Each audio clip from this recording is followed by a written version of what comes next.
नमस्कार प्रेक्षकांनो, घरोघरी मातीच्या चुली या मालिकेच्या येणाऱ्या भागामध्ये जबरदस्त असा ट्विस्ट येणार आहे.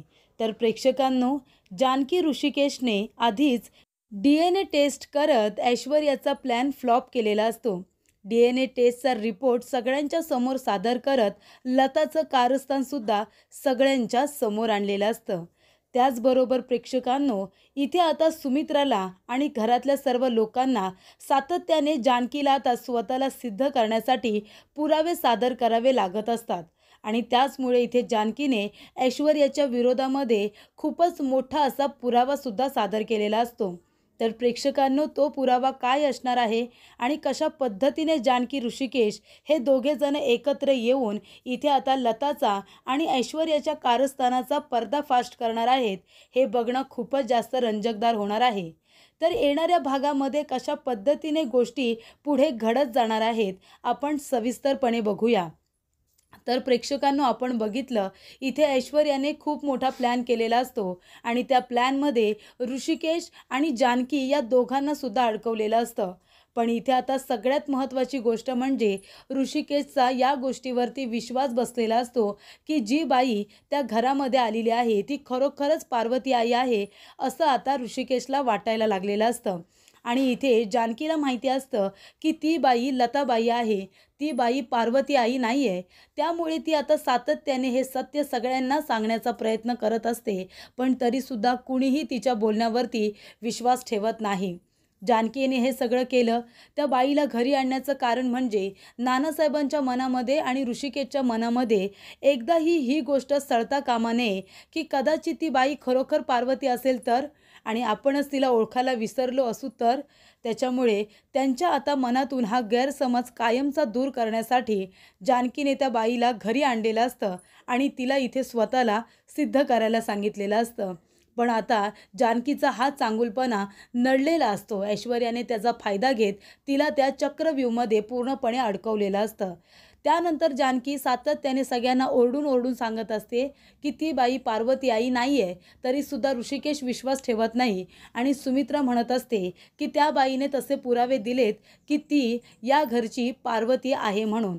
आणि त्याच्यामुळे जानकी, तू आता माझ्याशी काही बोलूच नको, कारण तूच त्या बाईला या घरामध्ये घेऊन आलीस, असं सुमित्रा सातत्याने टोचून जानकीला बोलत असते. त्यानंतर जानकी ते सत्य शोधून काढते की फोनवरती 1,00,000ची मागणी करणारा तो व्यक्ती आणि इथे जानकीला मी लताच्या विरोधात तुला पुरावे देणार आहे असं सांगणारा व्यक्ती आता जानकीने शोधून काढण्याचा निर्णय केलेला असतो. आणि त्याच्यामध्ये ती व्यक्ती आता कोण आहे हे जानकीला कळतं, ते ऐश्वर्या असते. हे सुद्धा आपण बघितलं. पण हा सगळा प्लॅन ऐश्वर्यानेच केलेला असतो. ऐश्वर्या तिला म्हणते, तू काय मला स्वतःहून पकडलेलं नाही आहेस, मी तुला पकडू दिलेलं आहे, मी स्वतः तुझ्या हाती लागलेली आहे. आता तू काय करणार आहेस गं जानकी? तेव्हा इथे ती जानकीला म्हणते, तू काही करू शकणार नाही आहेस. आणि प्रेक्षकांनो, इथे ऐश्वर्याने खूपच हुशारीने सुमित्राच्या कपाटातून इथे आता चाव्या आणि त्याचबरोबर दागिने हे सगळे चोरून ते दिलेले असतात लताला आणि लताला ते दागिने घालायला सांगितलेले असतात. आणि सुमित्रा म्हणते की माझ्या रूममध्ये चोरी झाली आहे. तेव्हा लता म्हणते, चोरी झालेली नाही आहे, ते दागिने माझ्या सुनेने, माझ्या लाडक्या सुनेने जानकीने मला आणून दिलेले आहेत, कारण त्याच्यावरती माझा अधिकार आहे. तेव्हा इथे आता ऐश्वर्याने ते दागिने चोरून लताला दिलेले असतात. पण लताला सांगितलेलं असतं की जानकीचं नाव घ्यायचं, सगळा आळ जानकीवरती आला पाहिजे. तेव्हा इथे सुमित्राला खूप राग येतो. जानकी म्हणत असते, आई माझ्यावरती विश्वास ठेवा, ऋषिकेश मी असं काही केलेलं नाही आहे. ह्या बाई जर पार्वती आई नाही आहेत तर मी त्यांना ते दागिने का देऊ, घराचे अधिकार मी त्यांना का देऊ? आई विश्वास ठेवा, मी काही नाही केले. हे सगळं कारस्थान ह्या ऐश्वर्याचं आहे. या लताबाई इथे स्वतःहून आलेल्या नाही आहेत, या ऐश्वर्याने त्यांना इथे आणलं आहे. मला माहिती आहे आई, प्लीज विश्वास ठेवा. तेव्हा सुमित्रा तिच्या जोरदार कानाखाली देते आणि जानकीला म्हणते की स्वतः सगळं कारस्थान केलंस आणि आळ त्या ऐश्वर्यावरती आणतेस का? ती माझी बाजू घेते म्हणून, ती माझी सून आहे म्हणून का? मी लेकीसारखा तुला जीव लावला, पण आज एक गोष्ट माझ्या लक्षात आली आहे, सुनेला कितीही लेकीसारखा जीव लावा पण सून कधीच लेक होऊ शकत नाही. असं सुमित्रा जेव्हा म्हणते ना, तेव्हा जानकीला खूप मोठा धक्का बसतो. त्यानंतरला ऐश्वर्या इथे आता चिडवायला आलेली असते जानकीला आणि म्हणत असते की बघितलंस, मला एक्सपोज करायला गेलीस ना, पण मी काय केलं, कशा पद्धतीने तुला अडकवलं, काय म्हणाली होतीस, माझ्या जोरदार कानाखाली द्यायला सांगितलं होतंस ना, पण तुझ्याच बसली की नाही चांगली थोबाडीत. आणि मला तर खूप आनंद झालाय. आठवतोय तो दिवस ज्या दिवशी ह्याच सुमित्रा आईने माझं थोबाड फोडलं होतं, तेव्हा तुला खूप आनंद झाला होता ना. पण माझ्या मनावरती ते डाग अजूनही होते आणि आता तू थोबाडीत खाल्लीस ना, तेव्हा ते डाग आता कुठे पुसले गेलेले आहेत, असं ऐश्वर्या म्हणत असते. आणि यापुढे हे असंच चालू राहणार. तुला जे काही करायचं आहे ते कर. आता बघ मी ह्या घरामध्ये कसा वणवा पेटवते ते, आणि तुला त्या वणव्यामध्ये जळून राख करते ते. पूर्वीसारखी ऐश्वर्या नाही आहे मी. आता ही ऐश्वर्या तुझ्या 10 पावलं पुढेच राहणार, कळलं का? तेव्हा इथे ऐश्वर्याला आता जानकी काहीसुद्धा बोलत नाही. जानकी म्हणते, तुला जे करायचं आहे ते कर. सत्य काहीही झालं ना तरी जास्त काळ लपून राहत नाही, ते एक ना एक दिवस पुढे येतंच. त्यामुळे प्रेक्षकांनो, इथे ऐश्वर्या आता जाताना म्हणत असते की तुझ्या थोबाडीत दिली ना, खूप छान दिली. मला खूप आनंद झाला, समाधान झालं, आणि तुला त्रास देऊन मला समाधानच मिळत असतं, असं सुद्धा ऐश्वर्या म्हणते. त्यानंतर इथे जानकी देवाचा धावा करते. म्हणते, देवा हे सगळं माझ्या बाबतीत का घडतंय? ही ऐश्वर्या माझं घर तोडण्याचा प्रयत्न का करते? आणि दरवेळेला मला माझं चांगुलपणा इथे का बरं सिद्ध करावा लागतो? आई माझ्यावरती अविश्वास का दाखवतात? मी 10 वर्षामध्ये हेच कमावलं का? त्यानंतर प्रेक्षकांनो, इथे आता ऋषिकेशला ही गोष्ट अजिबात आवडलेली नसते की इथे सुमित्रा आईने सगळ्यांच्या समोर जानकीच्या थोबाडीत दिलेली असते. त्यामुळे इथे ऋषिकेशला त्या गोष्टीचं वाईट वाटलेलं असतं. ऋषिकेश जानकीजवळ बोलायला येतो तेव्हा जानकी म्हणत असते, ऋषिकेश माझ्या बोलण्यावरती विश्वास ठेवा. मी ते दागिने आणि चाव्या मी त्या बाईला नेऊन का देईन? मी खरंच असं काही केलेलं नाही आहे. ऋषिकेश म्हणतो, जानकी मला माहिती आहे तू असं कधीच करणार नाहीस, पण आईने सगळ्यांच्या समोर तुझ्या थोबाडीत अशी द्यायला नको होती. आईने आधी शहानिशा करायला हवी होती ना. तेव्हा इथे जानकी म्हणते की ऋषिकेश मी तुम्हाला सांगते ना, प्लीज माझ्या बोलण्यावरती विश्वास ठेवा. हे सगळं त्या ऐश्वर्याने केलं आहे आणि तिने मला आता धमकी दिली आहे की ती आपलं घर उद्ध्वस्त करून टाकणार म्हणून. मी खरंच सांगते. तेव्हा ऋषिकेश म्हणतो की मला माहिती आहे हे सगळं ऐश्वर्याने केलं आहे, पण आता घरातल्या लोकांना कसं सांगणार? बोलण्यावरती तर कुणी विश्वास ठेवणार नाही. आपल्याला तसे पुरावे सादर करावे लागतील. तेव्हा इथे जानकीने आता एक प्लॅन केलेला असतो. ऋषिकेश म्हणत असतो, जानकी मी तुझ्या बरोबरच आहे, पण आता आपल्याला हे सिद्ध करावं लागणार आहे की त्या बाई पार्वती आई नाही आहेत. आणि जर हे सिद्ध झालं ना, मग मी सुद्धा तुझ्या बोलण्यावरती विश्वास ठेवेन, आणि जर नाही सिद्ध झालं तर मग तुझ्यावरती विश्वास ठेवणं सगळ्यांसाठी कठीण होऊन बसेल, माझ्यासाठी सुद्धा. तेव्हा जानकी म्हणते, तुम्ही माझ्याबरोबर आहात ना, मग आपण सगळं व्यवस्थित करू. तेव्हा जानकीने ऋषिकेशला एक प्लॅन सांगितलेला असतो आणि त्या प्लॅननुसार आता ते दोघेजण आधीच इथे आता DNA टेस्टची तयारी करतात. तर इकडे जानकी पार्वतीच्या रूममध्ये जाते, म्हणजे लताबाईंच्या रूममध्ये जाऊन तिच्या कंगव्यामधून तिचे काही केस मिळवते आणि त्याचबरोबर ऋषिकेशचे सुद्धा केसचे सॅम्पल घेऊन ती आता DNA टेस्टसाठी जाते. आणि याबद्दलची कल्पना आधीच इथे आता जानकीने सुमित्राला विश्वासामध्ये घेऊन तिला दिलेली असते. तिला सांगितलेलं असतं की आई माझ्या बोलण्यावरती विश्वास ठेवा. हे सगळं ऐश्वर्यानेच केलं आहे आणि आता ते मी सिद्ध करणार आहे, पण त्यासाठी तुम्हाला माझ्यावरती विश्वास ठेवावा लागेल. तेव्हा सुमित्रा म्हणते, काय करायचं आहे? तेव्हा ती नानांनासुद्धा विश्वासात घेऊन सगळं सत्य सांगत असते. हे सगळे पुरावे वगैरे त्या ऐश्वर्याने मॅनेज केलेत आई, प्लीज विश्वास ठेवा. तेव्हा सुमित्रा म्हणते, कसा विश्वास ठेवू? तेव्हा ती म्हणते, मी माझी चूक सुधारते असं समजा आणि मग विश्वास ठेवा.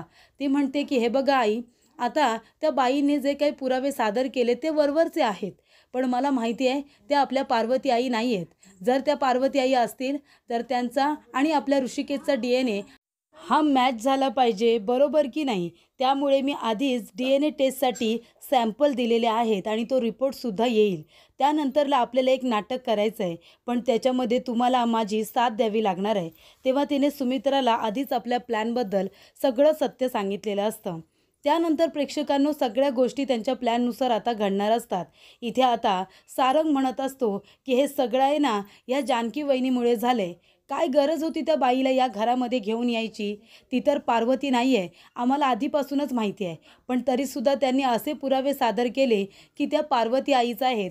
मला तर असं वाटतंय ना, जानकी वहिनी मुद्दामूनच घेऊन आली असेल त्या बाईला इथे, बरोबर की नाही ऐश्वर्या? तेव्हा इथे ऋषिकेशला खूपच जास्त राग येतो. ऋषिकेश म्हणत असतो, सारंग गप्प बस. तेव्हा सारंग म्हणतो, का गप्प बसू मी? तुझी आई या घरामध्ये जेव्हापासून आली आहे, घरामध्ये त्यांनी महाभारत घडून आणले. बघतोयस ना, एक दिवस तरी शांततेत जातोय का या घरामध्ये? आणि माझ्या आईला किती त्रास सहन करावा लागतोय. तेव्हा ऋषिकेश म्हणतो, ती माझी आईसुद्धा आहे, पण पार्वती आईसुद्धा माझीच आई आहे ना. आणि ती जर इतक्या वर्षांनी इथे आली आहे, मग तिला तिचा मान मिळायला नको का? तेव्हा इथे सारंग उद्धटपणे ऋषिकेश बरोबर बोलत असतो. ऋषिकेशला राग येतो आणि तो आता सारंगला मारतो. त्याला चांगला लालबुंद करतो. तेव्हा ऐश्वर्या म्हणत असते, ऋषिकेश भाऊजी, आत्ताच्या आत्ता सांगते थांबा. अजिबात तुम्ही सारंगला हात लावायचा नाही आहे. तेव्हा इथे आता जानकी म्हणत असते, पण ऋषिकेश, मलाही असंच वाटतं. त्या बाई आपल्या पार्वती आई नाही आहेत. तेव्हा इथे ऋषिकेश म्हणतो, तुझ्याकडे पुरावा आहे का तसा? त्या पार्वती असल्याचे खूप पुरावे सादर केले. तुझ्याकडे कुठला पुरावा आहे की त्या पार्वती आई नाही आहेत? असा एक तरी पुरावा तू सादर करू शकतेस का? तेव्हा जानकी म्हणते, मी विश्वास ठेवणार नाही आहे त्या पुराव्यांवरती. अहो, ते पुरावे कुणीही आणू शकतं. महत्त्वाचा मोठा पुरावा सादर केल्याशिवाय मी विश्वास ठेवू शकत नाही की त्या आपल्या पार्वती आई आहेत. तेव्हा प्रेक्षकांनो, इथे आता जानकीने ऋषिकेशला स्पष्टपणे सांगितलेलं असतं. ऋषिकेश म्हणतो, ठीक आहे, तुझा विश्वास नाही आहे ना, मग आई, आता आपण दोघेजणं मिळून मोठा पुरावा देऊया की तू माझी आईच आहेस, हे आपण सिद्ध करूया. तेव्हा इथे आता लगेच लता म्हणते, पण ते आपण कसं सिद्ध करणार आहोत ऋषिकेश? मोठा पुरावा अजून कुठला द्यायचा? तेव्हा इथे ऋषिकेश म्हणत असतो की मी आता हे सिद्ध करणार आहे की ही माझी पार्वती आईच आहे. आपण दोघेजणं DNA टेस्ट करूया. असं म्हणाल्यानंतर इथे ऐश्वर्या, सारंग आणि लता सगळ्यांनाच खूप मोठा धक्का बसलेला असतो. जेव्हा जानकीच्या थोबाडीत बसलेले असते, तेव्हा या सगळ्यांना आनंद झालेला असतो. पण जेव्हा DNA टेस्टची गोष्ट आता ऋषिकेश कळतो, तेव्हा इथे सगळ्यांना धक्का बसतो. तेव्हा प्रेक्षकांनो, इकडे आता DNA टेस्टसाठी लता काही तयार होणार नसते, कारण का ती ऋषिकेशची आई नाहीच आहे. तेव्हा लता म्हणत असते, ऐश्वर्या, आता काय करायचं आपण? अगं, DNA टेस्ट केल्यानंतर हे सिद्ध होईल ना की मी पार्वती नाही आहे म्हणून, कारण आमचा DNA मॅच होणारच नाही आहे. तो कुठे माझा मुलगा आहे? तेव्हा ऐश्वर्या म्हणते, अहो, करू द्या DNA टेस्ट. मी किती वेळा तरी असे रिपोर्ट चेंज केलेत. माझ्यासाठी खोटा रिपोर्ट आणणं ही काय मोठी गोष्ट नाही आहे. तुम्ही अजिबात काळजी करू नका. त्यानंतर प्रेक्षकांनो, इथे आता सगळा प्लॅन जानकीने जसा केलेला असतो तशा सगळ्या गोष्टी घडत असतात. तेव्हा इथे आता ऐश्वर्या, लता दोघीजणी एकमेकींबरोबर बोलत असतात. त्याच्यामध्ये सारंगसुद्धा असतो. तेव्हा जानकी त्यांच्यावरती लक्ष ठेवून असते आणि त्या तिघांचा बोलण्याचा व्हिडिओ जानकीने आपल्या मोबाईलमध्ये केलेला असतो. आणि इथे तिने गुलाबलासुद्धा कामावरती लावलेलं असतं. जेव्हा इथे आता सॅम्पल घेतले जातात आणि ते सॅम्पल ज्या लॅबमध्ये नेऊन दिलेले असतात, त्या लॅबकडे आता ऐश्वर्या जाणार आणि रिपोर्ट बदलणार हे जानकीला माहिती असतं. तोपर्यंत खरे रिपोर्ट आलेले असतात आणि खरे रिपोर्ट हे जानकीने सुमित्राला दाखवलेले असतात. त्याच्यामध्ये हे सिद्ध झालेलं असतं की ती बाई पार्वती नाही आहे म्हणून. पण आता ऐश्वर्या काय प्लॅन करते याच्यावरती आता जानकीने गुलाबला लक्ष ठेवायला सांगितलेलं असतं. ज्या लॅबमध्ये ते सॅम्पल दिलेले असतात, त्या लॅबमध्ये आता ऐश्वर्या ते आता रिपोर्ट चेंज करायला गेलेली असते. तेव्हा गुलाब तिच्यावरती नजर ठेवून असतो आणि तिचा आता व्हिडिओ तयार करत असतो. तेव्हा तिने खरे रिपोर्ट हातामध्ये घेतलेले असतात आणि लॅबवाल्याला पैसे दाबून तिने ते रिपोर्ट फक्त आता पॉझिटिव्हमध्ये कन्वर्ट केलेले असतात. कारण DNA मॅच होत नाही, तो निगेटिव्ह येतो. तेव्हा ती म्हणते, फक्त निगेटिव्हच्या इथे पॉझिटिव्ह करायचं आहे, असं तिने सांगून त्या लोकांना आता पैसे दिलेले असतात. ज्या वेळेला आता ऋषिकेश जातो आणि रिपोर्ट घेऊन येतो, तेव्हा तो रिपोर्ट त्याला दिलेला असतो, तो खरा रिपोर्ट आहे. पण आता ऐश्वर्याने तो रिपोर्ट पूर्णपणे चेंज केलेला असतो. तिने इथे आता जानकीच्या रूममध्ये जाऊन तो रिपोर्ट बदललेला असतो. आता ऐश्वर्याला वाटत असतं की ही सगळं ती करते, पण हे सगळं ऐश्वर्या करत नसते, तर जानकी तिच्याकडून करून घेत असते. इथे आता जाणून बुजून जानकीने तो रिपोर्ट अशा ठिकाणी ठेवलेला असतो जो ऐश्वर्याला लगेचच मिळेल. तेव्हा ऐश्वर्या आता तिने आणलेला रिपोर्ट तिथे ठेवते आणि खरा रिपोर्ट जानकीच्या रूममधून ती पळवून घेऊन जाते. ज्या वेळेला इथे जानकी तो रिपोर्ट घेऊन सगळ्यांच्या समोर येते आणि म्हणत असते की बघा, हा आला आता खरा रिपोर्ट, जो आता मी सगळ्यांना वाचून दाखवणार आहे. आता तो रिपोर्ट काय असेल ते आपण बघूया. त्यानंतर प्रेक्षकांनो इथे जानकी तो रिपोर्ट बघते तर त्या रिपोर्टवरती आलेलं असतं पॉझिटिव्ह. तेव्हा इथे ऐश्वर्या म्हणते, दाखव दाखव सगळ्यांना हा रिपोर्ट काय आहे ते.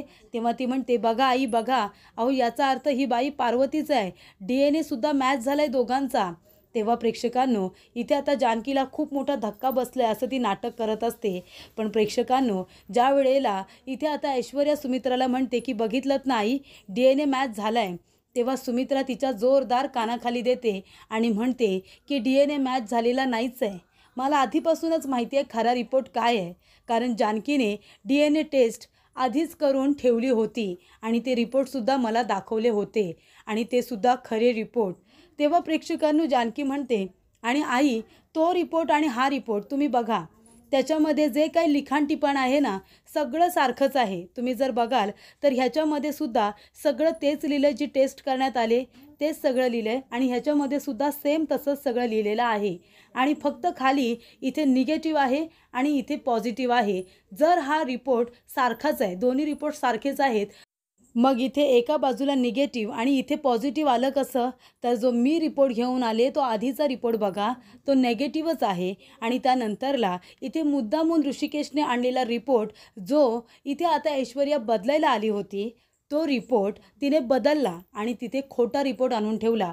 पण त्यातलं तू लिखाण टिपण कसं बदलणार आहेस गं? जो रिपोर्ट करण्यात आला आहे तू फक्त एक शब्द चेंज करू शकतेस, अख्खा रिपोर्ट तू चेंज करू शकत नाही आहेस. तेव्हा सुमित्रा म्हणते की जानकीने खरा रिपोर्ट मला आधीच दाखवला होता आणि तेव्हाच मला कळलं होतं की ही बाई पार्वती नाही आहे म्हणून. म्हणजे हे सगळं तू केलंस ना ऐश्वर्या? तेव्हा ऐश्वर्या म्हणते, नाही नाही, हे सगळं खोटं आहे. तर इथे ऋषिकेश आणि जानकी यांनी आधीच जो DNA टेस्ट केलेला असतो तो रिपोर्ट सुमित्राला खरा रिपोर्ट दाखवून इथे तिचे डोळे उघडलेले असतात आणि त्यानंतर ऐश्वर्या सगळं करून सवरून नाही म्हणत असते. तेव्हा इथे गुलाबदादांनी जो आपल्या मोबाईलमध्ये आता व्हिडिओ तयार केलेला असतो, इथे ऐश्वर्या जेव्हा रिपोर्ट बदलायला गेलेली असते त्याचा व्हिडिओ तर दाखवलेलाच असतो, पण त्याच पद्धतीने लता आणि ऐश्वर्याचं बोलणं जेव्हा चालू असतं त्याचंसुद्धा इथे आता व्हिडिओ रेकॉर्डिंग जानकीने केलेलं असतं, ते सुद्धा आता गुलाबदादाला ती दाखवायला सांगते. तर अशा रीतीने इथे सगळे पुरावे आता जानकीने सादर केलेले असतात, ज्याच्यामध्ये इथे ऐश्वर्याने कशा पद्धतीने हे कारस्थान केले ते सुमित्राच्या आणि नानांच्या लक्षात आणून दिलेलं असतं आणि लताबाई ही पार्वती नाही आहे हे सुद्धा तिने सिद्ध केलेलं असतं. तेव्हा इथे पार्वतीला पोलिसांचा धाक दाखवल्यानंतर पार्वती आता ऐश्वर्याचं कारस्थान, सारंगचं कारस्थान सगळ्यांना सांगते आणि आता सत्य इथे स्वतः लताबाईंनीच रणदिवेंना सांगितल्यानंतर इथे ऐश्वर्याचं सुमित्राने चांगलं थोबाड फोडलेलं असतं.